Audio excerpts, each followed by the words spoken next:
Courtney poked her head out of the window of her second-floor bedroom. The neighborhood was still and silent under a haze of mist and a light drizzle. The streetlights illuminated the fog into glowing amber orbs that hovered above the streets and sidewalks. All the houses that lined the residential road were dark and still. Courtney paced from one side of her room to the other. She waited impatiently for her parents to settle in and go to bed for the night.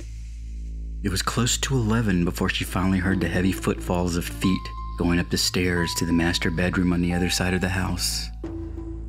Slipping one leg out the window, then the other, Courtney carefully placed the tips of her toes on the bracket that secured the drain pipe to the house.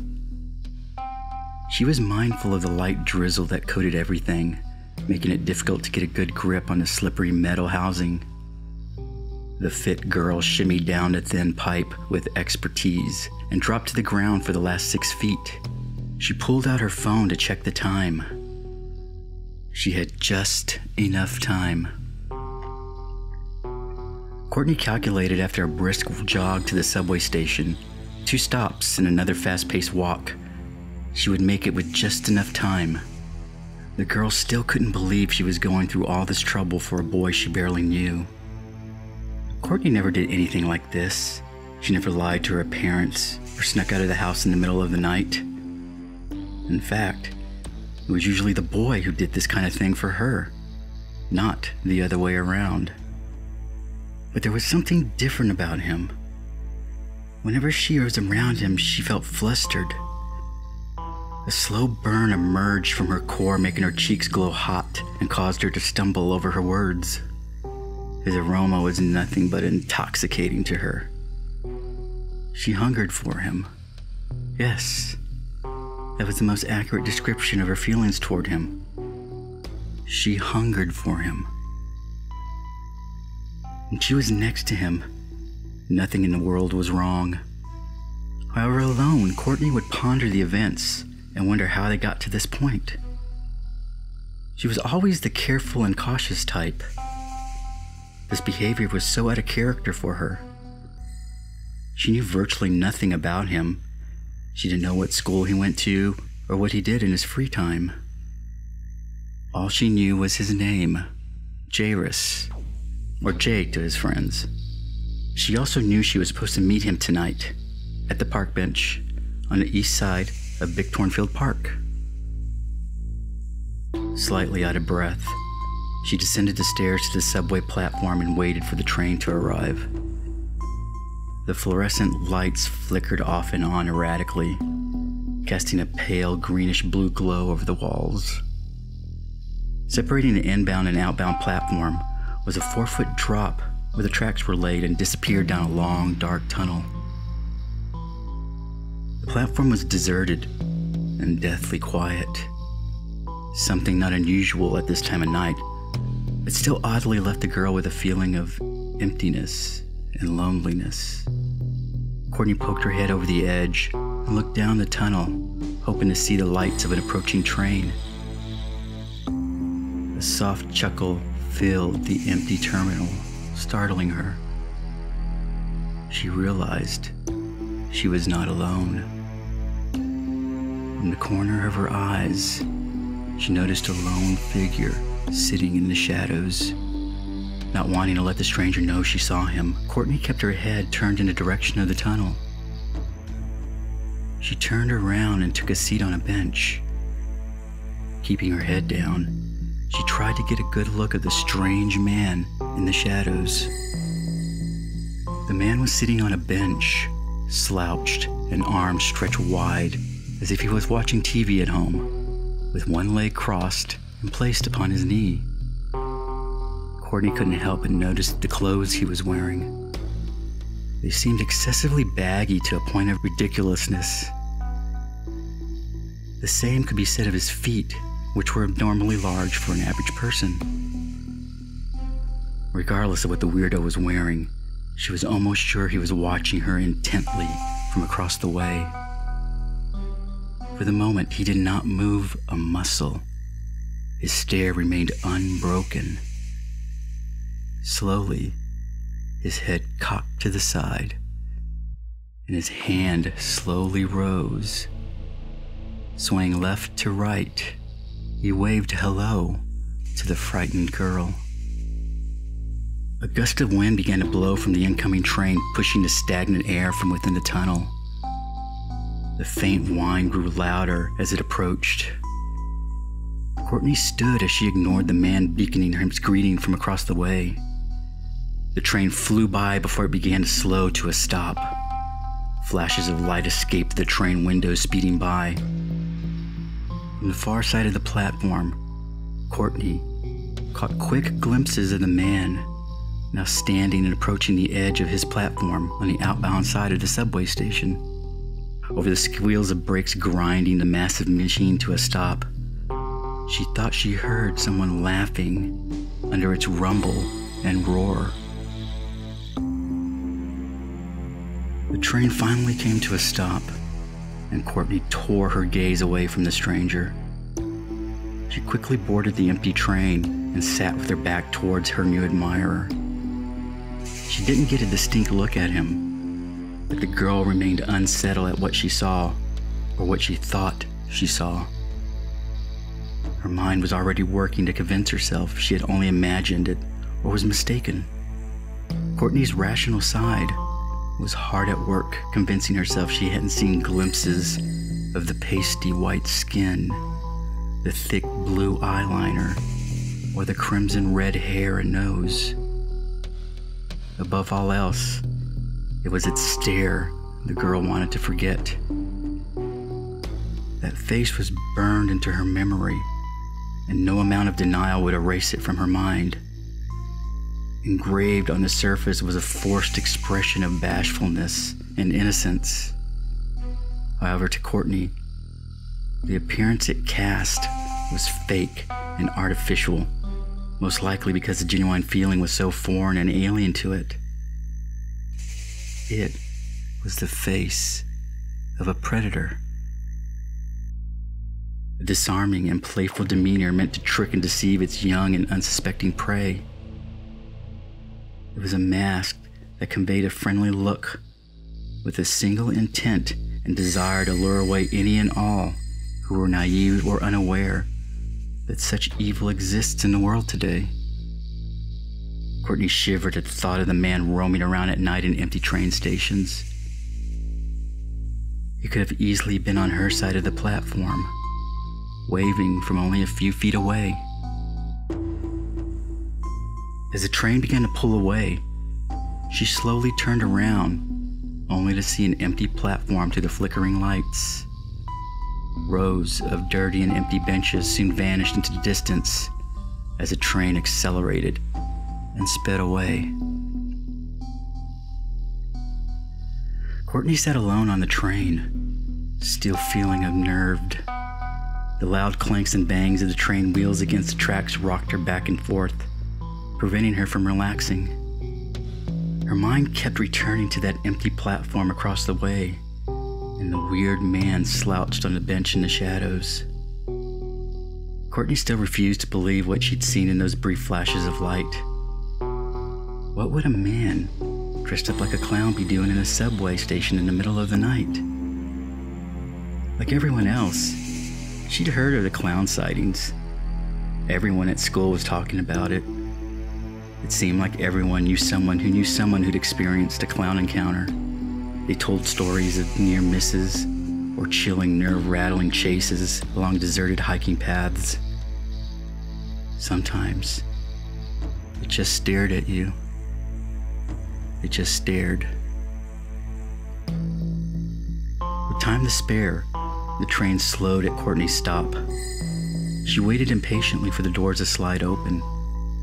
A bing rang over the intercom, and a monotone voice announced they had arrived at her stop. The train slowed. It took its time before it entirely halted, and the doors slid open. Courtney froze in place. As hard as she tried, she could not deny what her eyes were showing her. Tied to a bench, On the far end of the deserted terminal was a large crimson balloon. It floated nonchalantly in the air as if it belonged there. Printed on its surface were the big black letters that spelled "Bad Girl." Courtney raced up the stairs farthest from the peculiar balloon left on the bench. The past events were too strange for her to ignore. Was it a message? Was it a warning? Was someone messing with her? Was someone after her? Courtney walked briskly along the deserted streets, mindful of her surroundings. She would frequently check over her shoulders at the sounds of the second set of footsteps she imagined she heard from behind. She decided to cut through 51st and Half Street and cut across Cross Grove to get to the park. Courtney stared down a long, dark alley and cursed herself for her current predicament. It was the type of alleyway seen in every goddamn horror movie where they would find the goddamn body of the goddamn stupid girl who snuck out of her house in the middle of the goddamn night. Courtney began to walk down the alley. On the other side was the entrance to the park, and Jairus, or Jay as he liked to be called, Courtney reminded herself. She tried to avoid the puddles collected amongst the cracked and broken asphalt. A swoosh and fluttering from above startled her. She looked up only to see buildings vanish into the night. The drizzling had stopped, but the moisture hung thick in the air, and the streetlights gave the mist an amber glow to its hue. Courtney held her breath and listened intently to the silence. She stood completely still until she heard the faint tip, tip, tap, splash from behind. She turned to see the distant shape of a man standing at the entryway of the alley. He stood tall, rigid, and still, staring at the lone girl. Courtney ran the remainder of the way into the park. She stopped to catch her breath and took in her surroundings. Her situation hadn't improved very much. She was alone in the middle of the night in a deserted park. The faint light illuminated the path, and branches of trees stretched up toward the night sky. She continued forward toward her destination. Every once in a while, the branches from above would rustle, as if something light and graceful was leaping from one tree limb to the next. Sometimes it was so close, she could feel the air swoop by and move the hairs next to her ears. Courtney had reached the end of her tolerance. She'd had enough and stomped her feet and yelled, "Listen, asshole, I have had enough. My friends are just over there, and if you don't take off before I reach him, you're going to get an ass kicking you will not forget." Courtney turned on her heels, mumbling under her breath, "Asshole," as she marched toward the lone bench by the creek on the far side of the park. It wasn't long before she heard voices from around the bend.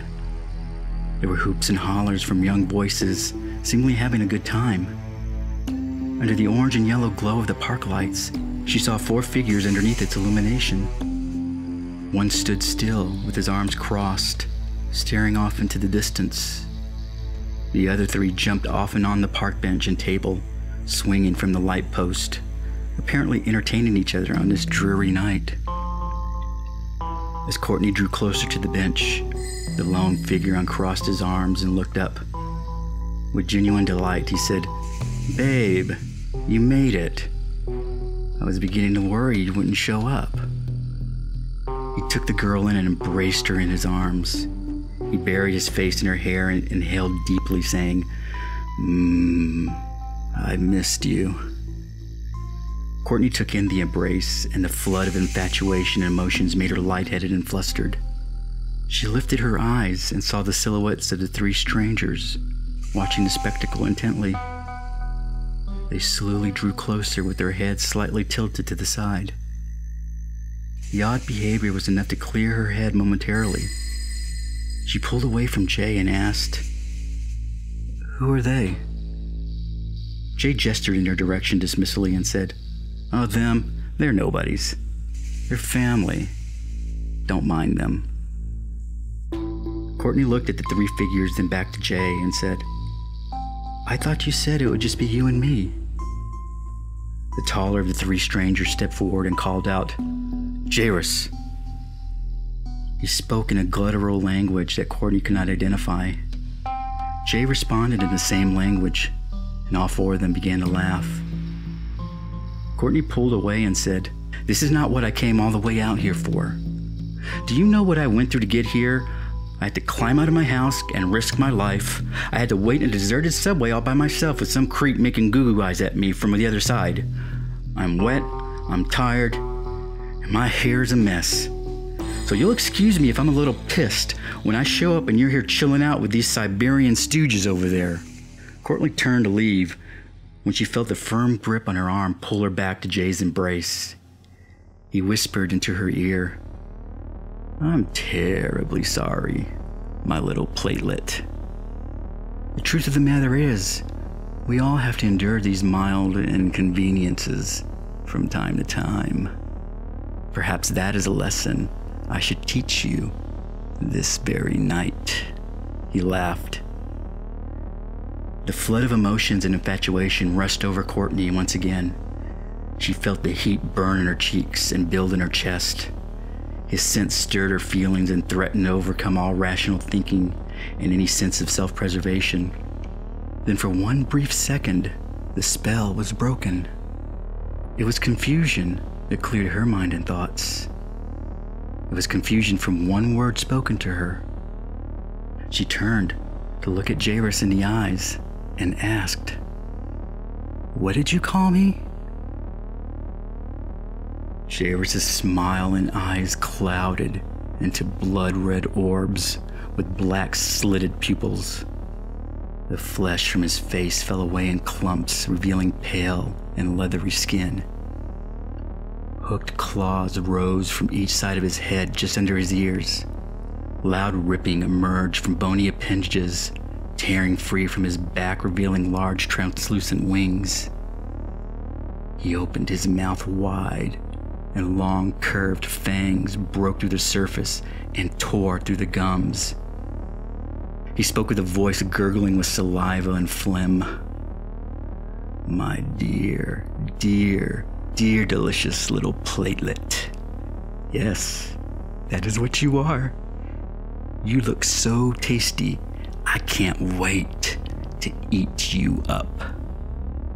Courtney screamed as the pointed fangs lowered and pierced the surface of her skin. She closed her eyes and gritted her teeth as the pain grew. Jairus' bite and Courtney's scream were suddenly interrupted by the loud honking of a bicycle horn. Confusion fell over both predator and prey's face. Each looked at each other as if to ask, "Was that you?" They looked up to see the shape of a man standing before them. He was tall and fit. The baggy clothes he wore was a dingy white and yellow, with ruffles on the cuffs of his arms and feet. His red hair was puffy and came to sharp points on each side of his head.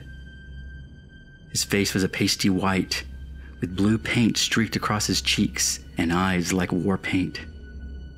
The tip of his nose was crimson red, and his eyes were a piercing blue. His large hand was cocked back into a fervent gloved fist. The swift and mighty blow landed precisely in the center of Jairus' face. The punch knocked the creature off its feet and sent Courtney spiraling to the ground.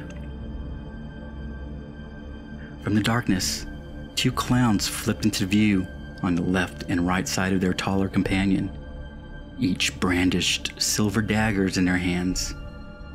A petite female clown rushed to Courtney's side and gestured with her hands to stay put. She guarded the girl with a long twirling staff capped with sharp silver tips.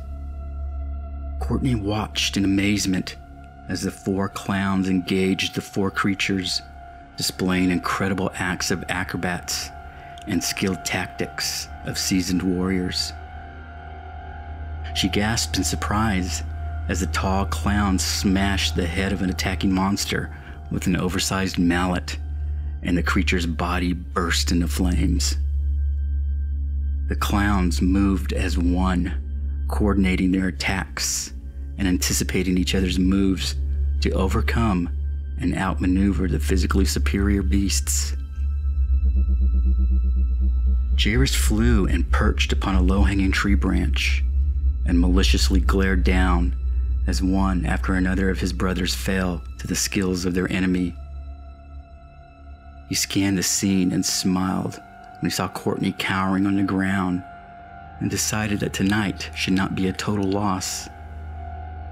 He leapt down, landing beside her, and took hold of her long, wet hair. With a sudden swoosh, he saw his hand separate from his wrist. The glint of a silver boomerang sparkled as it returned to the palm of the smaller female clown. Courtney stumbled backwards, slamming hard into a tree. As the darkness of unconsciousness slowly bled over her vision, she saw the four figures quickly surround the nightmarish shape. They stabbed and jabbed at the creature until it burst into flames, and Courtney saw no more.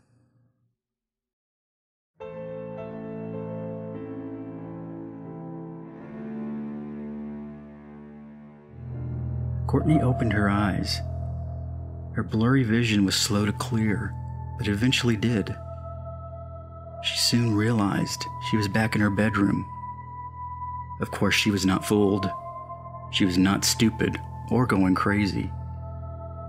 No, it had not been a dream. She still felt the chill from the damp clothes she wore. She still felt the gigantic lump in the back of her head from where she collided with the tree. She could still feel the sting from 2 puncture marks along the side of her neck. Most importantly, she could see the giant crimson balloon bobbling in the air with big black letters that spelled, "Good girl."